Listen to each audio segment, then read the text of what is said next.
Hello, good afternoon, or good day, ladies and gentlemen. This is Christian Henriquez at INL Updates, and tonight we're going to be talking about success and failure.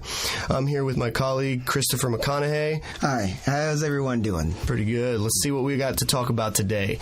Our standpoint on success and failure might be different throughout, the world, and everybody might view it a little bit differently. Today we're going to talk about how you define success. So, Chris, could you tell me how you define success?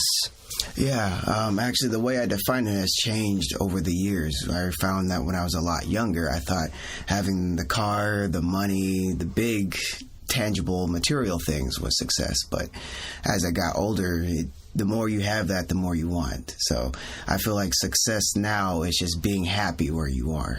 So you don't see it as like a career advancement where the more things that you get, you will be happier, essentially. So now you just view it as like more of a mental health or a mental state, right? Definitely more of a mental, spiritual state. Yeah, I'm not saying one should just be stagnant and not try to promote themselves and improve themselves, but I'm saying love yourself as you are and let the improvement be a bonus.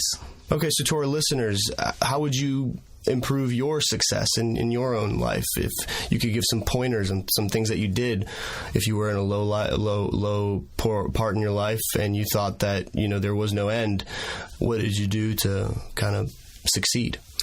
So what I did, no man's an island. You always need a good support group when you're feeling really down emotionally, or you're really tired. Having a good friends, family group, whatever, to help you come up from that is good as well. Making a plan, definitely. What do you mean make a plan? So I say, for example, for me, I wanted to come here to Poland. So I had that idea. I talked it over with my girlfriend. She said, okay, we need to take care of the visa. We need to save up money, find a place to live, different things like that. And of course, the language. So I just took steps every day. I got to take this goal out and then this goal out. And then by the end of the time we set, here I am. So you prioritized your goals. Did you write them down? I didn't write them down because I tend to lose things. So it's just something I kept in my head. Just constantly. Thinking, yeah, every single day. When the things were hard, Chris, remember what this is for. Or when I had to sacrifice, where I literally only ate rice, chicken, and canned vegetables for 2 years. And throughout that time where I was like, I can just spend a little bit of money on something fun. No, remember what you want. It's that goal you've always had. To essentially succeed in whatever viewpoint or whatever perspective you view as success. Okay. Do your parents have an idea of success that they tried to instill within you? Yes, that's actually where my first definition of success came from. My mother was always more of the talker. My dad is, you go out in life, experience it, and when you fall, I'll be there to help pick you up, but I'm not going to tell you where to go. Your mom? No, that was my dad. My mom was on the opposite spectrum. I want you to do this, this, and this. So she had me thinking success, get a college degree, get a good job outside of college, date a black girl, because my mom's all about that. Mm-hmm. That they're like keeping her culture pure. Gotcha. And then retire around 50, 60, and then travel. So that typical pathway to life that everybody kind of sees a mainstream go-to for success. Right. It's a shame that we view success as like a whole, or the general population views success as these points in your life that you have to accomplish, and it's so monotonous across the board that everybody has to do it. And if you don't do that, if you don't finish school, for example, you're considered a lowlife, or you're considered a lower branch of society, or less opportunities will come to your door. It's kind of a shame. My parents, for example, they also did instill a view of success, and very similarly to you, actually, my father was more along the lines of a mentor and walked me through the expectations that he saw fit, that he thought was the best for me. My mother, on the other hand, she always would tell me, study. That's the most important thing. Don't get sidetracked on other things that your friends might be doing, or what the general group is doing, the cool kids. Just be you and stick to the goals that life already has pre-planned for you, kind of, in a way. Which one did you take? Did you take that traditional line of success, or did you basically make your own decision of success? So that's the thing. I lived my life 100% to the traditional value of success. I never wanted to go to college. I wanted to be really? Wow. Yeah, I wanted to be a chef, actually, and cooking. That's so crazy that you wanted to be a chef, and like that was the thing, that you didn't want to go to college, but you'd have to go to school for that, though, right? Yes, and that's the thing. I was both acting secretary and vice president of my school's culinary club, and wow. Because of that, me and one of my other officers got scouted for the Culinary Arts Institute in San Francisco. But that's not an actual college, not the real college experience. What do you mean? What do you mean it's not an actual college, but in that sense? Because when one thinks of college, one thinks of a 4-year, you get a bachelor's, you move away, you grow up. Cooking school is only about 2 years, and it's more of a trade school than anything. I see the point in that. Wouldn't you have to, renew it after some time? Well, you'd constantly be in school, basically. Well, it depends the path you go down. Yes, you can keep improving yourself, but it's not like a nurse where you have to keep getting your new license. You do have to update your certifications. For example, yeah, I actually, hygiene, all that kind of stuff. Yeah, so there's one called the Serve Safe certification. I have that certification until the end of this year. So, but after that, then I can't legally cook other people's food. Okay, so in your eyes, did that, I get, based on our topic, the success, did that give you that sense of succeeding in that area? Yeah, it did. I tell my friends all the time one of the happiest times in my life, before I came here. Happiness, the feeling, right? That's success. Right, there you go. Yeah, was when I was working at Starbucks, because I got that Serve Safe certification. I was like, I can legally cook for people. Wow. And yes, it was just drinks, but the idea of making people happy through making something you can drink or eat, that was amazing.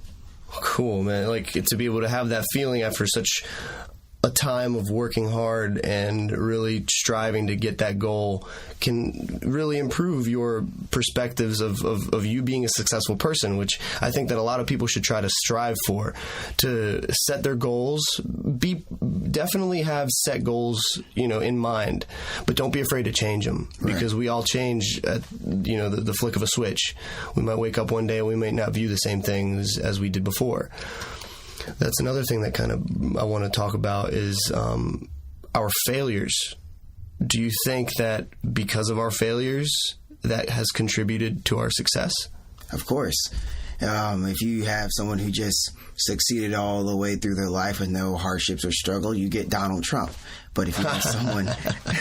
That's a different topic for a different day, I'll tell you right now. We'll definitely talk about our opinions about Donald Trump. Continue. Go ahead. Right. It's quite enlightening. If you have someone who started from nothing and they work really hard, they have their setbacks, they work really hard, they have their setbacks, and they keep learning from those failures, then you have, the actual movers and shakers of society. You have the Bill Gates, you have the... real inspirational story. Right. The Muhammad Ali's, the Barack Obamas. And because of their failures, essentially learned or paved their way to their successful careers, lifestyles, all that kind of, basically everything put into one.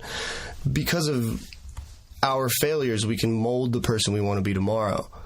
Do you believe in burning bridges? Some bridges need to be burned, yes. Okay. That might sound a little harsh, but... I agree. I totally agree. My dad used to say a very, actually, inspirational quote that I'll remember today. Mm-hmm. Don't be afraid to burn your bridges, because then your road is lit. Right. So, just for our viewers, could you clarify what you mean by burning bridges? Making or breaking ties, ending up in a bad relationship with someone after some kind of venture or ordeal, or just basically ending on bad terms. Mm-hmm. And burning bridges can be basically anything when it comes to interactions with people, you know, leaving a job on a bad note, you know, talking badly about your boss afterwards and he finds out about it, or even with friends where you might have to leave somewhere and like right before you end up leaving, unfortunately, you got in an argument and you ended up burning their bridge because you just didn't communicate afterwards or whatever. So go ahead. I was just going to ask you, what kind of bridges have you burned in your life? Oh man, I've burned a couple bridges because of the bad influence the people had in my life, or sometimes I ended up burning the bridge because I was maybe too egotistical, and that helped me realize not to be so egotistical in the future. But I do regret not reestablishing those bridges again, because maybe I'm still a little bit egotistical in some form and fashion, but that's something I'm always fighting with because I've always strived for the best. And if someone didn't come up to par, then I just kind of left them in the wake. I left them behind. I'd learned from that, and I definitely haven't done that in the last 6 years of my life. But I have definitely burned some bridges, and in the end, I have learned from it. So overall, it has been a better experience for you then? Yes. The burning of bridges at the time was very, of course, either sad or depressing or remorseful at times. But today, it is nothing but positivity. It is nothing but a memory that I hold dearly because I know how to handle those kind of situations today and to cultivate even the ending of relationships in a positive note. So let's say, for example, you're on the receiving end of having your bridge burnt. Could that help you, do you think? By someone burning a bridge with me? Yes. Okay, so it does feel bad, and it is stressful. But because I have done that to people, and because I know what that process is like, I strongly believe that we shouldn't regret in our life because it was something you once wanted. So if someone burns a bridge with me, I usually understand. I try not to think too much about it, and I try to really take it to heart and to be like, look, that's the most important. That's what that person really thinks at the time was correct. And if later on in their life they regret it or if they learn from it, then let it be. And that's the difficult thing, isn't it? It's very easy to think, when you know your own intentions, your own mentality, okay, I got to cut this person out of my life so I can keep growing. But when you're on the receiving end, you can't read that person's thoughts unless they communicate that with you. You just think, wow, this person just left me in the dust. Yeah, and that's what a lot of people stick to. They're like, oh, he left me, or I can't believe this happened. But then the hard part is to really put yourself in their shoes and to see their point, even if they don't have one in your eyes. A lot of people, they want to study the psychology of other people and their behaviors and actions, but in the end, you just got to let another person live their own life and learn on their own. You can't tell a smoker to stop smoking overnight. He's going to have to choose it by himself. Right. So he's going to have to burn that bridge with that cigarette one day in the future, and that'll be his ordeal, not mine. Right. Comes to another topic that just kind of like floated up into my head was like, do you think you can give me like a story of any like idol that you idolize or somebody, and we'll end on this because this has been a really enlightening conversation. Do you know any famous people that you know, or anyone that you've encountered in your life that has failed and then essentially succeeded?